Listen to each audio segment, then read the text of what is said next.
And good afternoon, folks. Thank you for your patience. I'm Dennis Galucki, and welcome to the 550th Imagine Buffalo program and our 172nd Imagine Greater Buffalo YouTube program, hosted by our wonderful Buffalo and Erie County Public Library. Thanks for joining us. As I say, this program is created by the Center for the Study of Art, Architecture, History, and Nature, or C-SAAHN, as I pronounce the acronym, and ImagineLifelongLearning.com. Now, before we get started, just a little housekeeping. Everyone watching will be muted and your video turned off. If you have a question or comment, please type it into the chat box and we'll go through them at the end of the presentation as time allows. We are recording this program, so you can watch it again later on the Downtown Central Library's Facebook page and their YouTube channel. And please, we hope you share the link with others. Now, on to our featured speaker. Joining us today as part of our civic education series here at the Downtown Buffalo and Erie County Public Library, using the Imagine Buffalo format. Today we have Justin Rooney, who serves as a floor manager with the Board of Elections. He'll be speaking with us today on the importance of voting as we approach November's federal, state, and local elections. Justin was born in upstate New York and has lived in the village of Akron for nearly 40 years. Before joining the Board of Elections 11 years ago, he worked for the Transportation Security Administration and the Department of Homeland Security at the Buffalo Niagara International Airport. Well, we're going to get a behind-the-scenes look at the Board of Elections, and I've been looking forward to this. So let's welcome our speaker, Justin Rooney. Take it away.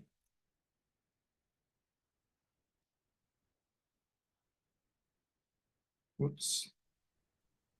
All right, can you hear me now? We good? All right. Now, with the technical difficulties we've had, I'm going to attempt to share my screen here and see a slideshow. Is that working? It is not, but I can give you permission for it. All right. We've got it now. All right. Well, first and foremost, I just want to start off by thanking everybody for being here and thank you for the opportunity to speak. This is a tremendous program that has been around for a long time, and I feel privileged to be the 550th show. And we will jump into this here. We're a little delayed, and I don't want to keep folks, but this first screen that you see here, elections belong to the people.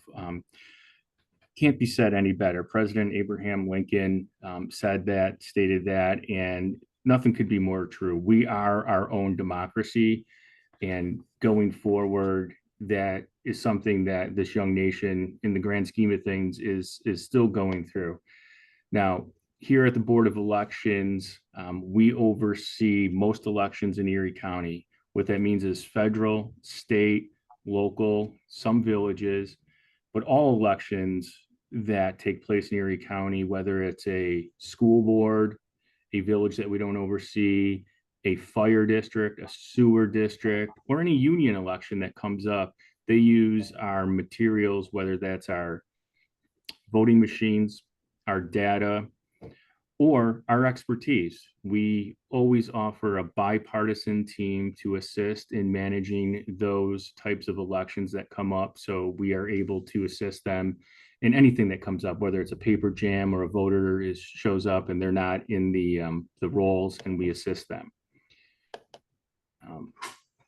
We maintain and track over 632,000 registered voters. What that means is we update their data on a regular basis, whether they move, they update a phone number, an email, or they relocate. We get them their data and we update that, send them a new voter card so they know where they're driving or where they're going and where they need to drive to go to the polls. Now, how we do that, and this is kind of behind the scenes here, is this is our screen, our voter system That is the bread and butter of democracy. You'll see the name, last name, first name, middle initial, all the pertinent information, their date of birth, the date they registered. Down in here, you would see their party affiliation, and where the arrow is now, I'm not sure if you can see that, that would talk about their town, ward, district. Everybody has a code. So what they want to do is, we know what that code is. That's kind of like an in-house type thing. Down here, you really get into the weeds with their apportionment, their voting history, any special info about them, whether they're a military, federal voter. Over here, you can do their change history. You could update and see how many times they've changed anything in their lives, in their voter history, rather, lives, with where they go and whatnot. That is something that we do. This is the form in which we process or take in and then process all those changes on the previous screen. We do that in an attempt to maintain the records here as accurate and as efficient as possible. It is I don't want to say cumbersome, because our staff, I believe, is the best in the state, but they update these records on a very regular basis. We've gotten a couple hundred today already, between the mail that was received and then folks coming up at the front counter to turn in. Now, this next screen here is the ways in which you can vote. Up in the upper left is the mark your ballot. That's if you vote in person. And you can see the privacy box with the American flag. And over to the right is our new DS300 machine, which is a vote tabulation machine where you put your ballot through. And when you put your ballot through, it records your votes. And at the end of the night, it responds back to us. And it gives us that, you know, not who you voted for, but the total amount of votes on that particular machine for that night. In the bottom left-hand corner is what's referred to as our AutoMark machine. That's for anyone that needs assistance in voting. You can see that it has a headset down there for impaired folks. And then even, and it doesn't show it there, but there's a straw in which you can actually use to make your ballots and mark your ballots. This next screen here is what we refer to as our early voting setup. It is the two iPads that are there are what we check in our voters at any one of our 38 sites. And I'm just going to repeat that because it's a point of pride for the Board of Elections. We have 38 sites in Erie County, which is by far the most in New York State. We have one in every town and every ward in the city of Buffalo. We have one, and we have one here at the Board of Elections as well. That means anybody can vote universally at any point in time. Bear with me one moment here. I just got a note. Hold on one second. Can you? Trying to get my screen just a little better for you all. Let me catch up now. I apologize for that. Is that better for everybody? That's great. Thank you. No problem. Sorry about that. All good. I promise you we'll be better on election day. We try to get these errors out early. So in addition to voting early, you can this year vote by mail, which is something new. In the past, you've had to have one of the criteria for an absentee ballot, whether you were sick, temporarily out of the town, or you were taking care of a loved one. Now you can just simply fill out the form and say, you just want us to mail your ballot.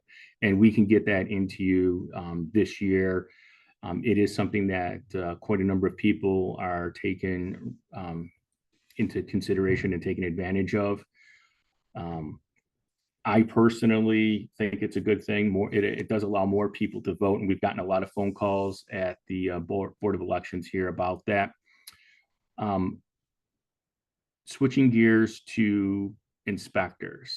Now, how it works at the Board of Elections and on election day is every election district. There's 651 election districts in Erie County.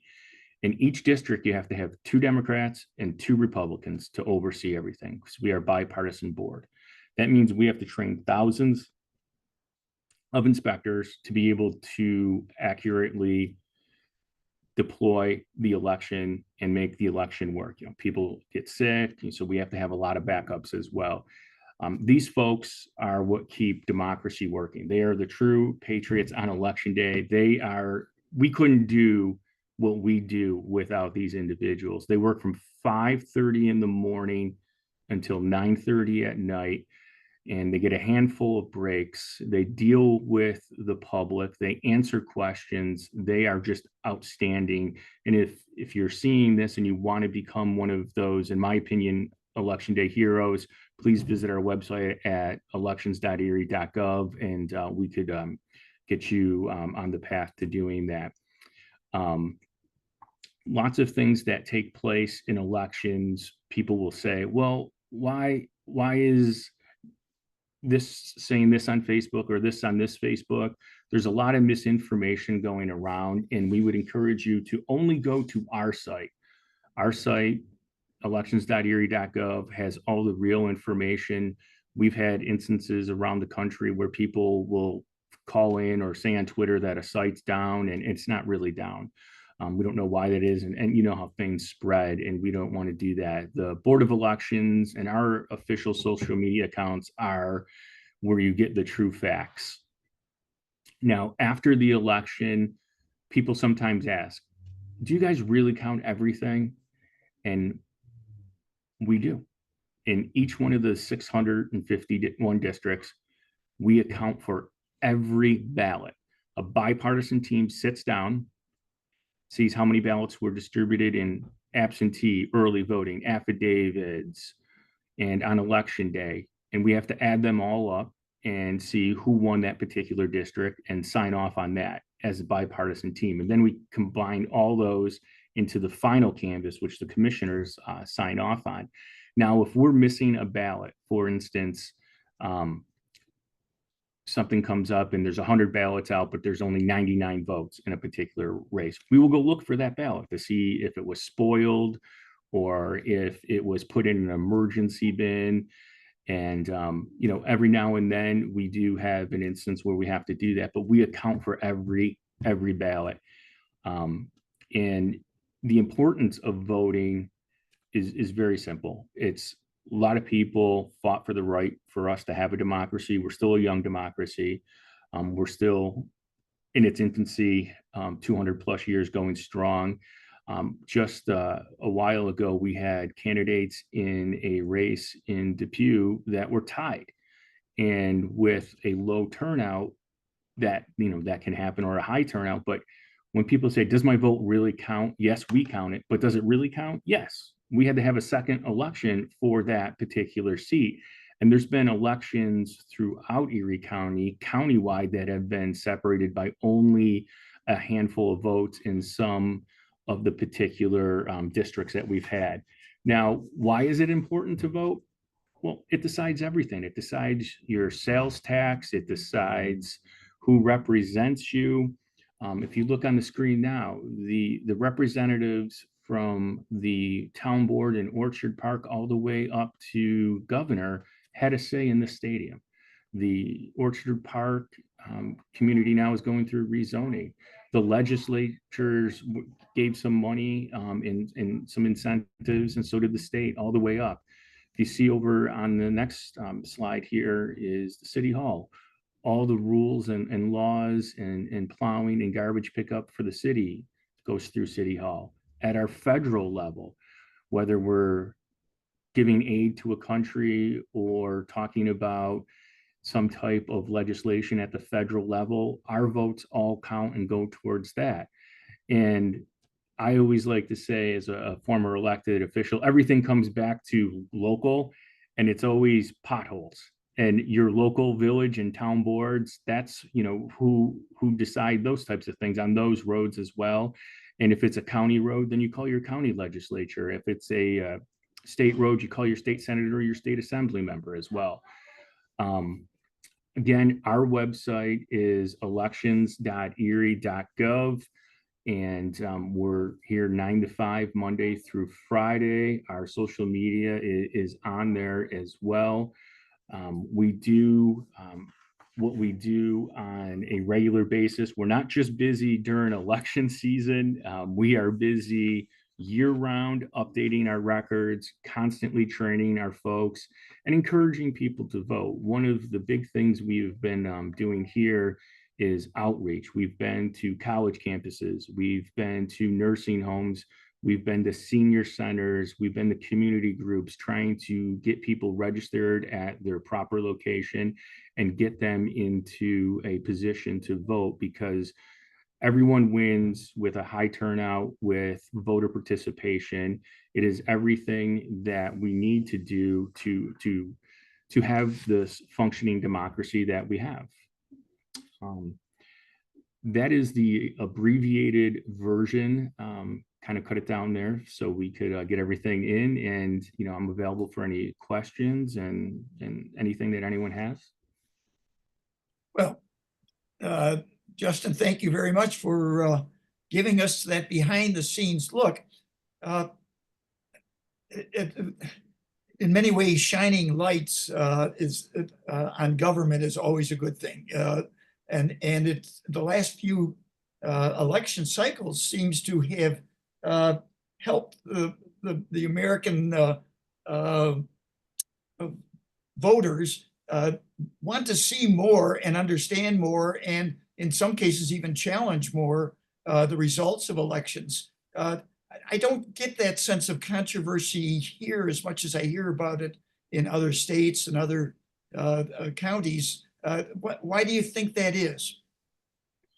Well, personally, I think we are the best, not only in New York State, but I think we're the best in the nation, Erie County. Keep in mind, we're bigger than some states population-wise, and our board is bipartisan. New York State is set up to make sure that there's a Democrat and a Republican for every job and for every sign-off. So some of these states or some of these folks, and we've had them come here. We've had them look at our process, and our process is open. We encourage people to come here and check our process when we do that canvas. We invite the public out to our warehouse when we empty out our machines to make sure there's no votes left behind, or to do the emergency bins. We are an open book. Both Republican and Democratic commissioners, office managers, and supervisors, we do this all together. And I think when you're open and you go and do some outreach prior to the election, and you talk to some groups. I know the commissioners go out and they talk to schools, they talk to civic organizations, and let them know what our process is. And we have a great communications team. Our communications director is outstanding. I think he's the best in the state. He goes out and he's tweeting, and he's on Facebook or X, and we are doing press releases. We're letting people know what's going on. And a lot can be said that we have 38 sites in Erie County. I mean, we are encouraging voting in all corners, not just in where Republicans are, Democrats. Our commissioners work together in a bipartisan manner to make it easy for everyone to vote that's eligible. I never thought of that, but then you're saying each state has control over that fairness factor of who's actually on the Board of Elections, who are the helpers, who's working it. They can make the rules within each state, and you've just chosen a very fair path and are trying to set an example almost for others. Am I hearing you correctly? Yes, that's what happens in New York State. The government has set it up to where each county is like its own separate election, and we report back to the state board for statewide races and races that cut across county lines. And every state in the country is able to set its own rules and regulations within the confines of the federal rules. But yeah, I mean, I have relatives that live in other states, and they have different experiences when they go to vote. And on election day, they'll call me and they'll say, "Hey, is this right?" And I'm like, "Well, in New York, that's not right, but where you are, that's quite possibly correct." Well, that's enlightening. Sean, are you handling the questions coming in? I am. We have a few. Yeah, for sure. Good. Let's throw out the first one. So this is actually around this year's propositions.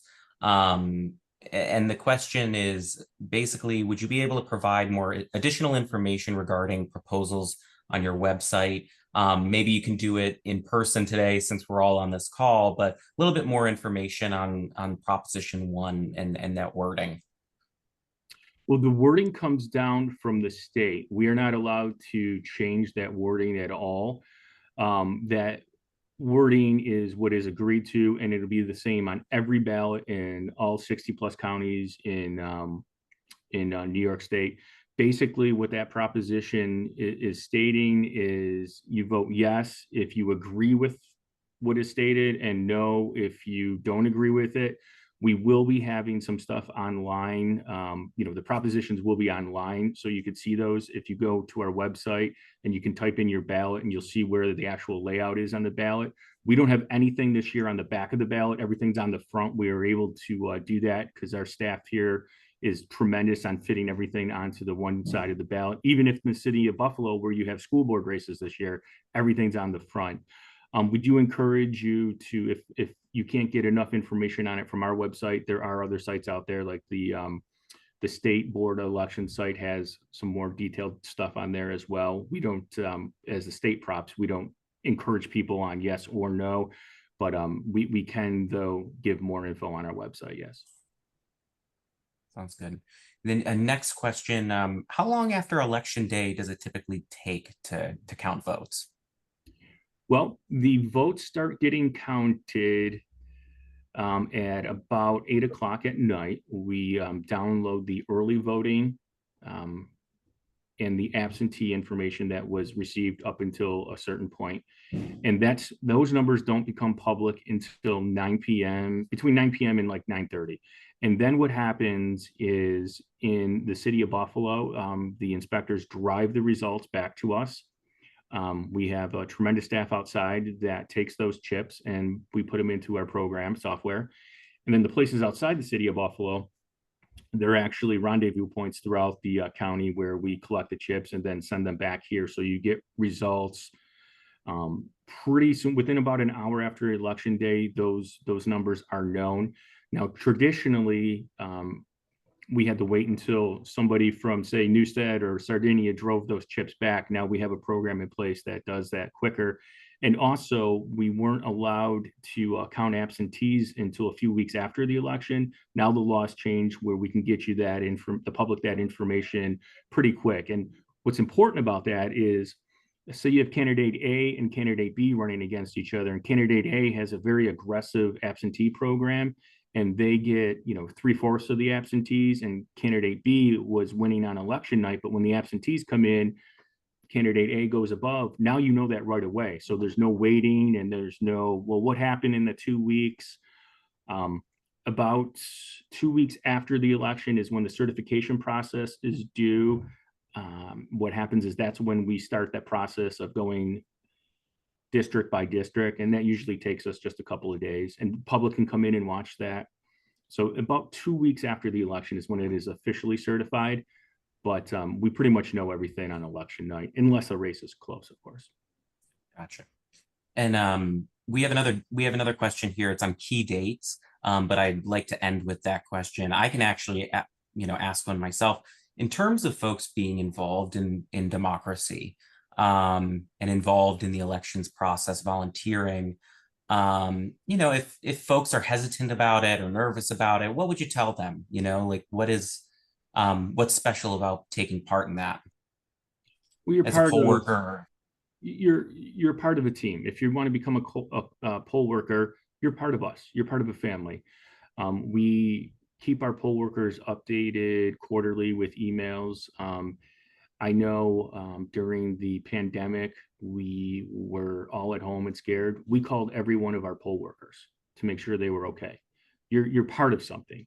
And if somebody doesn't want to be involved governmentally, but they want to be involved politically, regardless of what side of the aisle you're on, if that's what you believe, get involved. That's why this country exists. That's why all these people fought for freedom and are continuing to fight for freedom today. It's so we have a right. We choose what we want we choose who we want to represent us, which is what we would do if we were in power.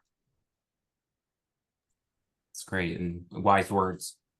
The last question we have, the key dates coming up. So things that folks should remember going into prime election season, deadline to register, early voting dates, election day, just a good primer and reminder for folks. Okay. Election day is November 5th. Polls are open 6 a.m. to 9 p.m. Early voting starts October 26th. The weekends are 9 to 5. Weekdays are noon to 9. Early voting ends on Sunday, November 3rd at 5 p.m. The last day to register is the first day of early voting, October 26th in person. So if you want to do that, you can go online and request an absentee or mail-in ballot on our portal. We make it very easy to vote, and then it'll all be over at about 10:30 on November 5th. And that, as we've noted, will come sooner than we can imagine. It already seems to be, it was out there and suddenly it's right around the corner. Justin, you had mentioned that people can register to get on a glide path, if you will, towards becoming workers, part of the team, your Board of Elections team. I'm curious, is there much turnover? Is it, are folks, once they're in, they tend to want to come back year after year and be part of that team, or do you have to constantly be retraining new people? Well, we do have some turnover, but we don't have a lot. Our average age of our inspector is in the late 60s. They've been doing it a while. We have a bunch of inspectors that 30, 40 years have been doing it, but we're always looking for new inspectors because we do have some people that end up going down south or they just can't do it anymore. And we do have the need as early voting expands out and we added 9 more election days, we do have a need for additional folks. And you know, it may be an obvious question. I'm not sure if folks, is there a degree of volunteering? Is there a pay for being an election person? Are you budgeted for staff, basically? Yes, there are paid positions, depending on election day, it's $250, and during the election early voting, it depends on how many hours you work that particular day, which you're paid. It's roughly like 125 to like 175 in that ballpark area, depending on the day. But it's definitely paid. Well, it makes a difference. That means they have to become employees, basically, not just show up as volunteers. Yeah, no, they got to go through a process. We assign them, we send them out letters, and then they show up with that letter, letting everyone know at that poll site that they're the person that's there for that particular day to run the elections and participate in democracy. Well, Justin, you've accomplished our goals to in this series by the library to get a peek behind terms we often think about but don't think too deeply about. How does the system work with an election coming up? And you answered one of my questions, is why is there seemingly so much controversy in other states? And I don't hear it here. Election is very easy. I like to vote on election date and I walk in and a few minutes later I walk out year after year, and it seems to run very smoothly here. So hats off to you. It isn't an accident. It's been well designed and well planned for us. So Justin, thank you again for giving us that peek. Folks, thank you for joining us today. And again, and next week, we hope you'll come and listen to a sneak preview. Beth Frankowiak, who's the Director of Learning and Engagement with Buffalo Toronto Public Media, will be our speaker.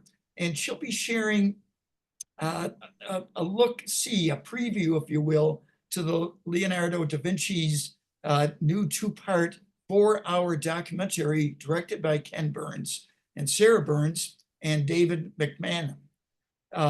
This will be shown. Buffalo Toronto Public Media has partnered with the Birchfield Penny Art Center, and the Buffalo and Erie County Public Library System, along with the Buffalo AKG Art Museum and the Foundry and the Buffalo Museum of Science for a community engagement initiative around the upcoming film. Now, that will be viewed for the public on WNED PBS on November 18th and 19th coming up this year. So, as I say, we'll all get a sneak preview as to what that will all be about. So please join us next Tuesday at 12:30 for our next Imagine Greater Buffalo program. I'm Dennis Galucki. Be well and good day.